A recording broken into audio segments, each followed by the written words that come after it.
KPK datangi kantor Pertamina. Ahok bongkar ada tindak korupsi di tubuh Pertamina. Ditulis oleh tim redaksi jurnal dari berbagai sumber. Banyak oknum direksi BUMN juga seolah-olah takut, padahal juga maling. Oh, memang ada niat. Memang ada menseria, aja balik ke menseria. Tiba-tiba Anda udah jadi komut di swasta. Mungkin Anda kontraknya Anda curi ayam. Banyak kontrak di BUMN yang sangat merugikan BUMN juga. Termasuk Pertamina. Itu yang saya marah, ini lagi kita koreksi nih. Salah satu panglima perang yang dia siapkan adalah Basuki Cahayapurnama atau Ahok. Jokowi sudah kenal Ahok sejak lama dan tahu kinerjanya. Masuknya Ahok di Komisaris Utama Pertamina adalah perintah Jokowi. Ahok tidak dijadikan menteri, juga tidak dijadikan direktur. Tugas utamanya adalah melaporkan langsung kepada Jokowi siapa-siapa orang yang selama ini terlibat sebagai mafia dan Jokowi yang akan menjadi eksekutornya. Jadi wajar nampaknya kalau Ahok dibenci banyak orang. Tapi itulah Ahok. Saya rasa dulu Jokowi meminta dia duduk di Pertamina memang untuk menjalankan peran membongkar kebusukan BUMN. Dan itulah yang sekarang dia lakukan. Dan karena itulah dia akan terus dihabisi. Karena dalam diam, biasanya seorang BTP itu bekerja keras dengan luar biasa. Semua orang mengakui, termasuk saya. BTP adalah orang yang sangat cerdas. Dia pekerja keras dan dia seorang pemimpin yang luar biasa. Pada saat beliau menjadi gubernur DKI Jakarta, capaian hasil pekerjaannya luar biasa. Semua orang mengaku itu. Penyidik KPK mendatangi kantor Pertamina yang berada di kawasan Gambir, Jakarta Pusat. Diduga kedatangan itu terkait penyidikan dugaan tindak pidana korupsi. Komisaris Utama Pertamina, Basuki Cahayapurnama alias Ahok, membenarkan soal adanya petugas dari KPK. Menurut dia, petugas KPK mendatangi Sekretariat Dewan Komisaris untuk meminta data pada Selasa 14 Juni.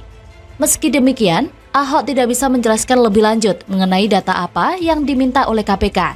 Ia hanya menyebut bahwa Pertamina akan kooperatif dengan KPK. KPK tengah melakukan penyelidikan kasus dugaan korupsi di Pertamina. Bahkan dikabarkan sudah ada tersangka yang dijerat oleh penyidik. Penyidik KPK sudah 2 kali datang ke Pertamina terkait kasus ini, yaitu pada Selasa 13 Juni dan hari ini. Tindak pidana korupsi yang sudah diusut KPK diduga terkait impor LNG pada tahun 2013 sampai 2014. Selama periode Februari 2009 hingga Oktober 2014, Pertamina dipimpin oleh Karen Agustiawan. Pihak KPK belum memberikan tanggapan mengenai hal ini. Pimpinan maupun juru bicara belum merespon saat dikonfirmasi. Pihak Pertamina maupun Karen Agustiawan juga belum berkomentar.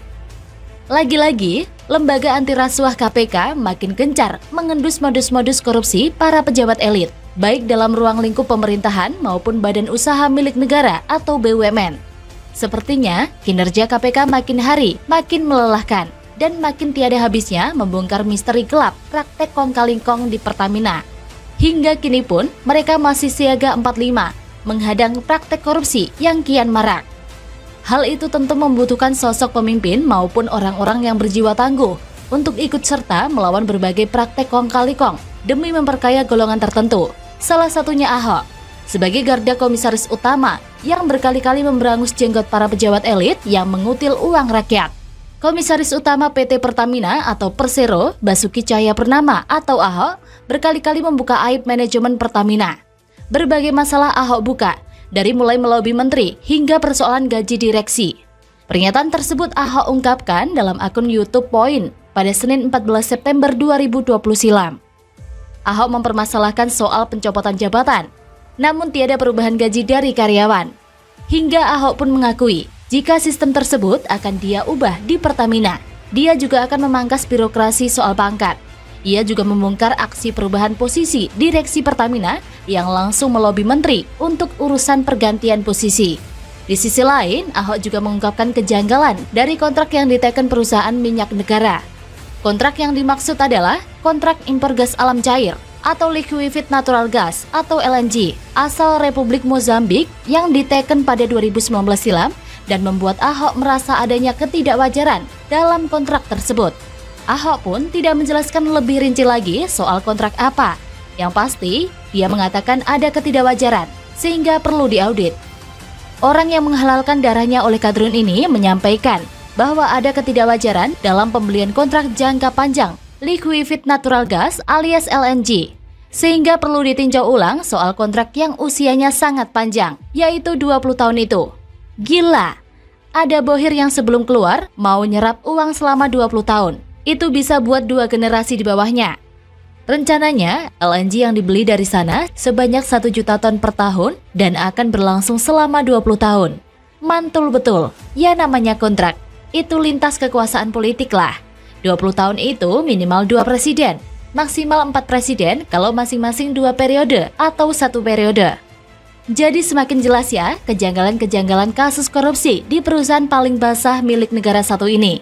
Hadirnya Ahok di Pertamina itu membawa berkah bagi Indonesia. Pasalnya, Ahok ini bukan tipe orang yang bisa ditekan. Makin ditekan, dia akan semakin reaktif. Inilah yang menjadi harapan kita bersama soal Indonesia maju. Sehingga saya yakin suatu saat akan ada kumis-kumis yang memutih dan rontok satu persatu karena sikap Ahok yang kian gencar mengendus praktek korupsi di Pertamina. Bagaimana menurut sobat?